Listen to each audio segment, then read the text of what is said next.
Bismillah. Assalamualaikum warahmatullahi wabarakatuh.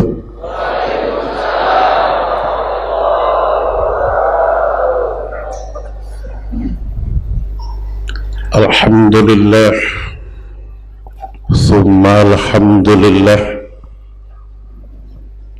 alhamdulillahi wahdah, la syarika laka wahdah, yuhyi wa yumitu wa huwa ala kulli syai'in qadir. Allahu ahad, Allahus samad, lam yalid wa lam yulad wa lam yakul lahu kufuwan ahad. Allahumma salli wa sallim ala sayyidina wa habibina wa syafi'ina Muhammad wa ala ali sayyidina Muhammad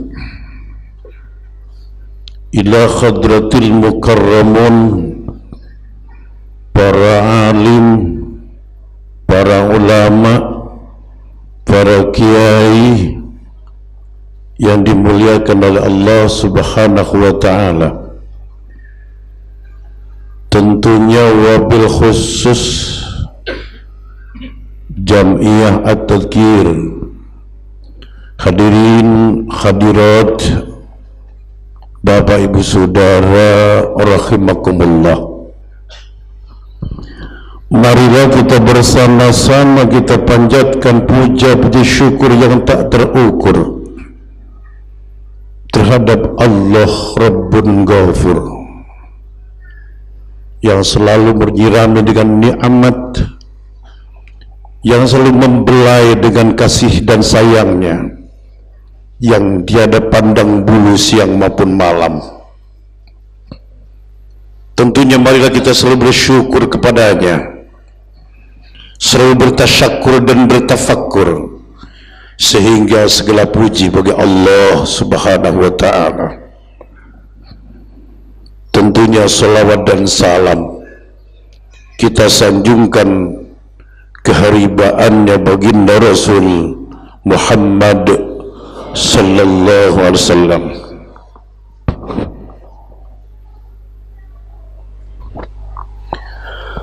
Hadirin yang berbahagia, dengan karunia Allah jualah saudara sampai ke tempat yang berbahagia ini, sehingga antara kita bertatap muka berpandang rasa untuk meningkatkan rasa tauhid kepada Ilahi, untuk meningkatkan rasa takwa, sehingga bertabaran di muka bumi ini melantunkan amal soleh setiap saat dan langkah, tingkah dan pola, membawa barokah, mawaddah, warahmah. Saudaraku yang berbahagia, puja-puji syukur telah kita lantunkan, salat dan salam kita uraikan. Tetapi dunia semakin hari semakin tercekam, kanker tauhid semakin membara, ketauhidan manusia semakin tak nampak, kesatuan dan persatuan semakin langka kita cari. Tetapi manusia tidak iba memandang satu bangsa yang besar sudah carut marut, kebatilan di ranking yang teratas di bumi kita, kemiskinan mulai mencekam. Tetapi kita, mengapa kita tenang? Apakah ini semata teguran Allah? Apakah ini kutukan Allah kah?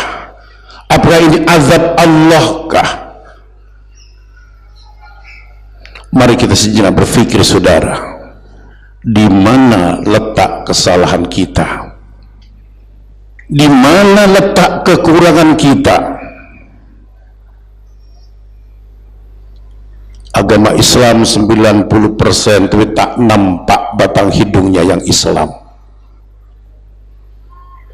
Kenapa? Sebab dilanda yang dinamakan penyakit hubbud dunya, cinta kepada dunia, tidak cinta kepada yang memiliki dunia. Aneh kan? Yang memiliki dunia tidak pernah disembahnya, tak pernah dihiraukannya, tak pernah apa perintahnya diikutinya. Hanya yang diharap pemberiannya dari Allah Subhanahu wa ta'ala. Seluruh nikmat diimpor oleh Allah, bersyukur tidak pernah. Seluruh kenyamanan dilimpahkan kepada kita, taat juga tidak pernah. Maka akhirnya Allah gantikan maksiat dan kezaliman. Kita justru takut kepada kezaliman. Kebenaran merendah, kebatilan muncul. Contoh, kalau kita katakan satu RT, satu RW itu 90 beragama Islam, tetapi kecil dan penakut, hanya berpura-pura beragama Islam, sebab tapi Islamnya sudah nggak ada nyawa. Islamnya sudah tidak ada nyali. Berbicara boleh, tapi fakta. Contoh, di satu RW ini ada yang mabok 3 orang. Seluruh beragama Islam, dia diam dan terpaku, tidak ada yang berani menegurnya. Betul? Kenapa ini? Mati rasa. Kalau betul-betul mereka beragama Islam, ini zalim, ini batil, bapaknya muslim, emaknya muslim, digotong, diikat, dibawa ke pemerintah. Karena apa? Dosa.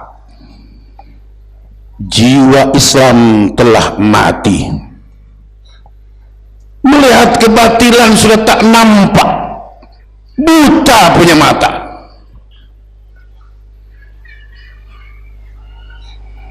Ada yang judi, ada warung, buka minuman, kita tenang, lewat saja, padahal muslim. Tetapi kalau kita 90% beragama Islam, ini merusak anakku, kata ibu-ibu, ini merusak bangsaku, merusak agamaku, merusak keturunanku, diserang itu rumah, diresahkan kepada yang berwajib. Yang pertama. Yang kedua, ayat Allah hanya dibaca, ayat Allah menjadi sembahan, ayat Allah menjadi obat orang kesurupan. Ayat Allah adalah undang-undang dasar beragama Islam, tuntunan merubah fakta dan kenyataan, undang-undang merubah yang batil menjadi benar, yang salah menjadi jujur. Tetapi sekarang berubah Al-Quran hanya untuk mengobati orang kesurupan. Betul?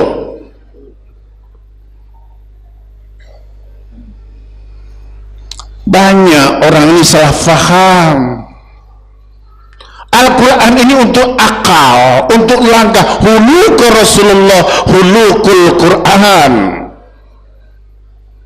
Maka banyak akhir zaman manusia terjebak. Betul baginda Rasul waktu itu menyatakan bahwa Quran ini dawa, Quran ini obat. Tak kala ada orang sakit, obatilah dengan Quran.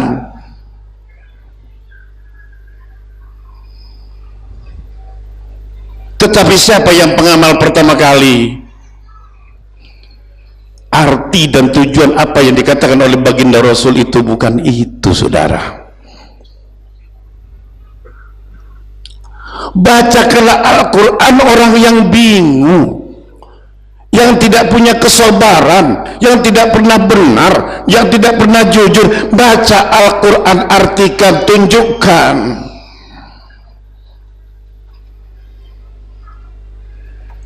Akhirnya muncullah sekitar tahun 916 orang-orang Katolik Roma.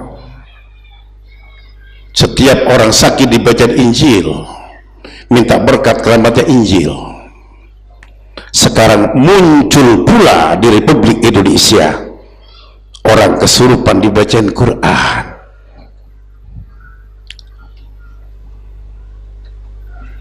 Kalau sudah Quran tidak menjadi undang-undang, kalau Quran sudah tidak menjadi hakamah, hanya menjadi pujaan belaka, apakah kita tidak menghina Allah? Allah turunkan ini untuk kedamaian, untuk kesejahteraan umat, tetapi beralih fungsi menjadi Tuhan adalah Al-Quran. Zaman Rasulullah SAW Al-Quran belum lengkap, saudara. Lengkapnya setelah Sayyidina Umar alaihissalam. Al-Quran untuk obat orang-orang yang bingung, untuk orang-orang yang tidak tahu beriman, tidak tahu Allah, tidak tahu syariah, tidak tahu wudhu. Di Quran inilah isinya. Mari sekarang ini kita berjuang buru hantu, bukan pemburu hantu, tetapi buru hantu yang di dada kita. Dengan apa kita memburu hantu? Dengan zikrullah. Dengan apa kita mengusir hantu? Dengan sholat malam, dengan ikhlas dan redha. Dengan apa kita mengusir hantu? Dengan berserah diri kepada Allah, bukan mengusir hantu dimasukin di botol. Hantu itu gaib, lebih lembut, halus, bermacam-macam cara. Agar saya tahu at-tadzkir tidak ada yang ikut pemburu hantu. Sebagai sasaran disangka at-tadzkir ini ikut-ikut jadi pemburu hantu. Justru at-tadzkir, mari kita bersama-sama memburu hantu di hati kita masing-masing. Hantu serakah, hantu iri, hantu dengki, hantu malas ibadah, hantu bubrah. Dengan apa? Wa aqimus sholah li dzikri. Tegak sholat menjadi pengingatan dirimu. Nah, sekarang ini sudah berubah. Maka kita semua sudah mulai tergolong orang-orang kualat gara-gara sholat. Orang Islam kok malu mengatakan, mengajak berjamaah. Kalau zaman tahun 62, tahun 58, kalau kita mau sholat ke masjid, ini tetangga dibangunkan. Ini tetangga, ini Islam, dia saudaraku, lebih saudara sekandung. Dia kalau tidak sholat berarti aku yang rugi. Sekarang ada mboten, wonten mboten? Saya nanya, ada nggak Pak? Kalau kita ke masjid, mampir rumah tetangga ngajak sholat, mati rasa, putus hubungan batin. Kalau hadis pinter dibaca, sesama Islam itu lebih daripada saudara sekandung, dicubit kakinya seluruh tubuhnya sakit, tetapi tetangga tak sholat, tetangga tak berjamaah, tenang saja. Ini namanya Islam-Islaman, Islam sampel, Islam nyeselin alam. Kalau Islam yang benar tidak redo, tetanggaku dia Islam kok, mau diomelin. Ini adalah perintah Allah. Allah itu yang menghidupkan saya, mampir. Bahkan sebelumnya kita silaturahmi dulu. Pak Garjono, maaf, bagaimana kalau sewaktu-waktu subuh saya bangun diajak sholat, Bapak marah atau enggak?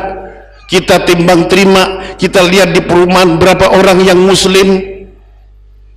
Ini tidak pernah mendata ke teman-teman kita muslim. Akhirnya perumahan-perumahan dikuasai non-muslim. Sebab kekompakan sudah tidak nampak, persatuan sudah tidak ada. Mari kita bangkit, saudara. Kalau ini tidak serga bangkit, 5 tahun yang akan datang, kebatilan akan merajai di negeri kita. Sekarang sudah sangat merajai.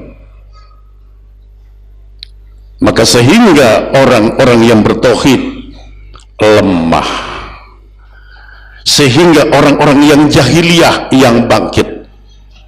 Negara begini besar, negara begini kaya, tak nampak kekayaannya. Sebab apa? Si pemimpin orang-orang yang rakus dan tikus. Mereka pinter tetapi keblinger. Salah siapa? Salah kita. Kenapa ibu-ibu yang salah? Maghrib TV-nya hidup sampai dari pagi sampai isya, pulang sekolah sampai maghrib gak sholat isya. Cobalah tahu diri. Oh, ini asar, ini maghrib. Kalau saya maghrib hidupin TV berarti menghina agama saya, menghancurkan generasi saya. Bapak-bapak pun sudah mulai tidak tanggung jawab punya istri. Apakah pernah nanya 1 minggu 1 kali bagaimana mah anaknya sekolahnya? Coba saya lihat bukunya, bagaimana ngajinya, TK-nya, TK Al-Qurannya, sampai di mana sholat anaknya. Pernahkah saudara-saudara manggil anaknya suruh sholat di depan bapak? Bapak sendiri mengaku beragama Islam. Apakah saudara itu Islam? Apakah hanya pengakuan Islam, hanya berpura-pura mengaku Islam? Tidak pernah anak saudara dipanggil untuk mengerjakan sholat. Hancur negara ini. Ibu-ibu, al-jannatu tahta aqdamil ummahat. Surga itu di telapak kaki ibu, bukan jadi ibu yang tukang bengong. Bapak bagi tugas yang nyari nafkah, ibu tuntun anaknya sholatnya, tuntun ngajinya, tuntun sekolahnya. Mari, negara ini sudah bangkrut. Siapa yang makan? Orang pinter, bapak-bapak haji yang di atas. Karena apa? Cinta kepada sekolah dunia, sekolah akhirat dibiarkan. Kita perlu sekolah dunia setinggi mungkin, tetapi kenalkan dengan Allah sedalam mungkin. Sekolahkan anak Anda sampai profesor, bin doktor, S2, S3 tanpa mengenal Allah, hancur saudara. S2, S3 tanpa mengenal Allah, gak bisa mendoakan kedua orang tuanya. Maka hadirin rahimakumullah, maka pertama kali kata Sayyidina Ali radhiyallahu an, orang yang mukmin itu makrifat itu adalah modalnya. Makrifat kepada Allah. Awwalul mukminin ma'rifatullah. Makrifat, mengetahui kepada Allah, mengetahui gerak-gerik diri ini datangnya dari Allah, mengetahui tujuan sholat. Arti makrifat itu mengetahui apa tujuan sholat saya. Sholat saya membina kebenaran dan kejujuran. Sholat saya ini adalah timbangan hidupku. Sholat ini temperatur hidupku, bukan sholat mencari pahala. Sholat inilah yang menuntun aku menjadi orang benar. Sebab salat ini aku berjanji kepada Allah, salat ini aku berhadapan dengan Allah subhanahu wa ta'ala, baru kita benar. Maka jadi pepaling makrifat. Begitu mau bohong, ingat saya salat. Bila mana aku bohong, luntur salatku. Begitu ibu mau marah, ingat mau bicarain tetangga, aku salat, salatku akan terbakar. Maka Islam adalah agama ya'lu wa la yu'la alaih. Mari ketinggian Islam. Sementara ini kita di bawah, Pak. Coba, sudah tidak berani memberantas kebatilan, tidak berani ada togel, kita justru sekarang ini sudah mewabah. Saya pernah lucu di Probolinggo loh, di Probolinggo Jawa Timur, Pak. Jadi habis sholat jamaah, si orang ini bubar, rame, wah punya saya kebalik, punya saya lebih satu, kata si makmum. Imamnya nanya, punya saya kurang satu. Imamnya masang togel, kan gendeng. Nah, di sini saudaraku, maka kalau saat ini kita tidak hati-hati, tidak mulai dari nol, bagaimana 5 tahun yang akan datang. Maka mari kita program kembali, bangkit kembali Islam yang sebenarnya Islam. Jangan mudah terpengaruh. Kita ini hanya ketipu oleh TV. Begitu di TV banyak orang nangis, ngikut muter-muter ngaji kemana-mana. Akhirnya sholat asar, sholat duhur ketinggalan di jalan. Nggak tahu yang tukang ngajinya pakai combe. Hadirin rahimakumullah, sekarang banyak ulama palsu menipu kita. Banyak ulama-ulama kafir yang mengaku dirinya Islam untuk menghancurkan Islam. Banyak garong merupakan kiai. Maka kita hati-hati, berlindunglah kepada Allah Subhanahu wa ta'ala. Belum gerakan setan yang magic, yang ibu-ibu mau ke pasar ditepak, dipinta duitnya, maka di sini kita memerlukan doa, memerlukan makrifat terhadap Allah, selalu berlindung kepada Allah Subhanahu wa ta'ala. Hadirin rahimakumullah, maka sekarang ini mari kita bangkitkan ruh kita, ideologi kita. Apa sebagai ideologi di akhir zaman ini? Sumber yang dari jiwa yang dalam adalah agamanya Allah. Setelah kita menjadi sumbernya agama, dirasa kita merasakan nikmatnya beragama, ada rindu kepada yang punya, rindu kepada Allah. Dengan apa rindunya kepada Allah? Sholat. Karena sholat kita bisa benar, karena sholat kita bisa sabar. Mengapa kita sholat belum sabar? Mengapa kita sholat belum benar? Berarti kita belum kenal dengan sholatnya. Nah, untuk belajar sholat ini dengan cara apa? Dengan cara baca yang benar. Artinya kita apalkan, tujuannya bacaan. Kalau kita baca tidak tahu tujuannya, hambarlah. Hadirin rahimakumullah, yang terbaik sholat merasa rendah di hadapan Allah. Tatkala kita mengatakan Allahu Akbar, terasa kita di bawah, terasa kecil di hadapan Allah Subhanahu wa ta'ala.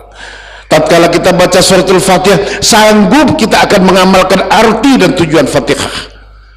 Selalu dengan sifat Allah lah aku ke barat, selalu dengan bismillah aku makan, selalu dengan bismillah aku bekerja. Apa artinya? Selalu bersama dengan Allah di batinku, selalu dengan modal senjataku mengasihi dan menyayangi orang lain. Kalau kita senjata sudah Ar-Rahman Ar-Rahim sudah tidak nampak di diri ini, maka beginilah jalannya. Kita sudah tidak ada Ar-Rahman terhadap tetangga tadi, akhirnya kita tidak membangunkan tetangga untuk sholat berjamaah. Ar-Rahman tidak ada, tidak berani mengajak keponakan kita untuk mengaji ilmunya Allah dan sebagainya. Mari kita bangkitkan Ar-Rahman, kita bangkitkan Ar-Rahim, kita munculkan di pasaran ini. Alhamdulillahirabbil alamin. Bagaimana terpuja dan terpujinya bangsa kita sekarang. Kalau kita tidak bergerak, maka alhamdulillah inilah segala puja-puji bagi Allah. Bagaimana anakku terpuji di hadapan Allah dengan modal sekolah yang benar, dengan ngaji yang nampak, dengan sopan dan santun, dengan modal doa kedua orang tua. Jangan anggap remeh hati tatkala bergetar terhadap Allah, Allah akan buka cahayanya. Tetapi kalau tidak, makin hari makin sesat, makin hari dunia semakin gelap. Hanya orang-orang yang lari kepada Allah lah. Hadirin rahimakumullah, siapa saja presidennya saat ini, untuk damai susah. Kenapa? Sebab sudah menjadi ruhnya, menjadi ideologinya adalah koruptor. Gimana mau benar? Kita juga sudah butuh dikorupsi, semua butuh. Bapak-bapak di semua butuh. Kalau nggak dikorupsi nggak seneng. Percaya nggak? Sampai juga butuh.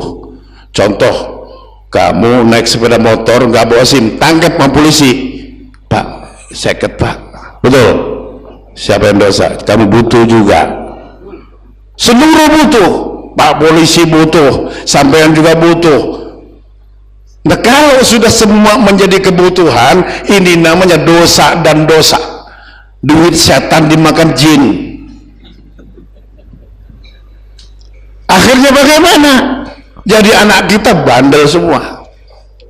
Nah, mari untuk membersihkan sifat yang seperti ini, berani menghadapi kebenaran. Jadi tangkap sudah. Kalau saya salah, tilanglah. Nah, ini kita takut kepada kebenaran. Hadirin rahimakumullah, mari kita beri siapa pula kalau bukan kita akan menjadi orang yang benar. Kadang-kadang kita ini jangan sok benar lah, jangan sok jujur lah. Kadang-kadang kalau kita punya anak sekolah tinggi, setelah sekolah tinggi masuk di satu pekerjaan pemerintah, instansi pemerintah, dikarenakan sudah S3 kedudukannya empuk, kalau nggak kaya diomelin, goblok lo tong, di sekolah yang tinggi-tinggi, kerja di Pertamina pakai sepeda ontel, lo nggak bisa korupsi, tempat betul, tempat bagus itu. Kalau anak nggak bisa korupsi, marah orang tua zaman sekarang, betul, karena apa? Sebab darah ruhnya. Jadi tentara, jadi polisi, kalau nggak bisa korupsi, bapaknya yang marah. Maka hal ini mari kita sadar, kapan kita akan kembali kepada Allah kalau dengan modal uang haram? Kapan kita akan menjadi orang yang benar kalau nafas kita selalu dibubuhi dengan kejahatan? Modalnya mari, sesungguhnya innas salata tanha anil fasya wal munkar. Mari salat kita jadikan acuan, sembahyang kita jadikan pedoman, Al-Quran jadikan peraturan kehidupan kita, salawat Nabi menjadikan penyelamat dalam kehidupan. Berdoa salawat itu bukan karena banyaknya, memohon kepada Allah dengan tartil. Yang pendeklah umpamanya Allahumma sholli ala sayyidina Muhammadin wa ala sayyidina, minta kepada Allah, ya Allah selamatkanlah baginda Rasul serta kami pengikutnya, ya Allah selamatkan bagaikan selamatnya baginda Rasul. Bukan kita hitung banyaknya, tetapi hati di dalam ini, insya Allah. Bukan karena ribuannya, bukan 400-nya. Apalagi kita tatkala baca surat Al-Fatihah, maka surat Al-Fatihah ini juga doa. Tatkala kita baca iyyaka na'budu wa iyyaka nasta'in, mohon kepada Allah, ampuni ya Allah kedua orang tua kami, berkatilah ya Allah anak keturunan kami. Si ibu mendoakan bapak dengan anak dengan Fatihah, tatkala iyyaka na'budu wa iyyaka nasta'in, mohon, yakin kok. Maka sangat dibutuhkan sekali ini doa dan akhlakul karimah. Mari kita tunjukkan kepada agama yang manapun, kepada tetangga yang manapun, bahwa Islam itu adalah salam, Islam itu adalah agama kebangkitan, bukan agama yang lemah, tetapi agama yang kuat dan gagah dan perkasa. Hadirin rahimakumullah, keteguhan dan berzikir kepada Allah harus kawan sejati kita. Sebab bila mana kita sudah berzikir kepada Allah, dosa dan nista, iri yang dengki di hati sudah mulai berkarat sekian puluh tahun, dengan redha berzikir kepada Allah, maka terkikislah di hati itu. Setelah hati ini terang benderang, nur dari Allah sampai ke hati ibu-ibu, maka apa yang dikatakan oleh ibu-ibu sampai ke telinganya anak kita.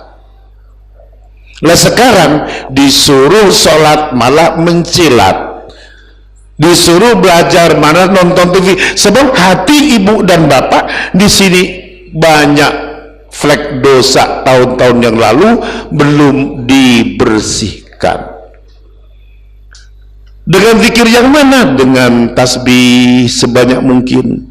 Bosan dengan tasbih dengan asma Allah, dengan ya malikul mulku, dengan ya latif, dengan ya hayy ya qayyum, supaya hati yang mati supaya hidup.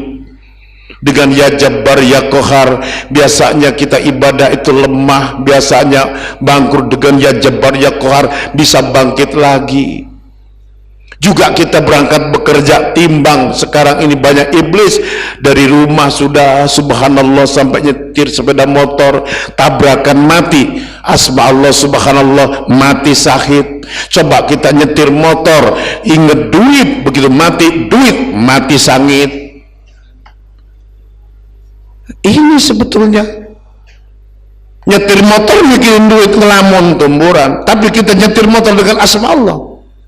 Dua, kita hasil hati menjadi bersih, pahala akhirat lebih besar. Maka ini saudaraku, sudah saatnya di zaman yang sangat keceput, di zaman yang sudah mulai betul-betul mulai sulit, segala macam sulit. Ini sudah mulai BBM sulit. Coba kalau 100 hari aja nggak ada BBM, bisa naik sepeda ontel kita. Insya Allah akhirnya cuaca di negeri kita yang tadinya banyak asap, insya Allah jadi jernih kembali. Nafas kita longsong, Pak. Sebab ke kantor jalan kaki. Hadirin rahimakumullah, mari tingkatkan ibadah kita. Waspadalah, akhir zaman telah tiba. Maka hati-hatilah, setiap habis salat berserah dirilah kalian. Hadirin rahimakumullah, belum gejolak politik nanti. Gara-gara partai Anda iman akan tersatai. Ulama dan ulama gara-gara partai saling bentrok. Akhirnya Islam dan Islam tempur, dikorbankan agamanya demi kemenangan mereka. Inilah akhir zaman. Kiai dan kiai saling gontok. Sudah baca hukumnya, Islam dengan Islam benci, itulah jahanam, biar jahanam asalkan aku menang. Inilah akhir zaman, saudara. Maka kita jangan terjebak. Lihat, mulai tahun 2006 ke depan, banyak manusia akan terjebak pada kesaktian-kesaktian. Dia masuk ke dalam lingkungan kekafiran. Ini peringatan, maka larilah kalian ke jalan Allah. Sudah saatnya kita fastabiqul khairat. Sudah saatnya kita tegak sholat tahajudnya, tegak sholat jamaahnya. Ibu-ibu minimal minta kepada suaminya, ayo Pak sholat berjamaah. Sholat jamaah ini rahmat, sholat jamaah ini pahala, sholat jamaah dilindungi oleh Allah. Meskipun bapaknya belepotan, bacaannya gak masalah. Kalau jauh ke masjid, kalau dekat ibunya yang ngajak. Kalau ibunya nggak bisa, bapaknya yang ngajak istrinya. Nggak bisa satu hari full 5 kali, ya subuhnya saja, sebab pulang kerja sudah isya. Subuhnya nggak bisa setiap hari, 2 hari sekali, nggak bisa 2 hari sekali, 3 hari sekali, nggak bisa 3 hari seminggu sekali, nggak bisa seminggu sekali, nggak usah sholat sekalian. Nemen. Hadirin rahimakumullah, tadi kata Pak Kiai Sarip, sholat sudah nggak pernah mantep, di situ Jumatan molor lagi. Hadirin rahimakumullah, itulah setan di akhir zaman, sangat galak. Masuk masjid tidur, jangankan umat biasa, ustadz saja begitu diajak wirid jebut asma Allah mulai matanya merah. Begitu 10 menit merem, 15 menit ngiler, 17 menit ngentut ya. Ini ustadz apalagi kita. Hadirin rahimakumullah, saktinya di sini sekarang iblis. Kalau kita tidak benar-benar lari kepada jalan Allah, maka ajakan saya tidak banyak. Jadikanlah Islam yang sanggup menyelamatkan jiwamu, selamatkan dirimu, selamatkan anak dan keturunanmu, mencari ridhonya Allah. Sebab saya tidak akan bicara lebih panjang, hanya di malam ini, malam tawakuf, malam tawajjuh, malam bermohon kepada Allah Subhanahu wa taala. Mudah-mudahan bangsa kita jauh daripada malapetaka, bangsa kita jauh daripada kemiskinan, dan yang hadir semua diampuni dosanya oleh Allah Subhanahu wa taala, serta keluarga kita, anak kita, kedua orang tua kita mendapat redha dan maghfirah dari Allah Subhanahu wa taala. Ila hadratin Nabi Muhammadin sallallahu alaihi wasallam, liridho ila al-Fatihah.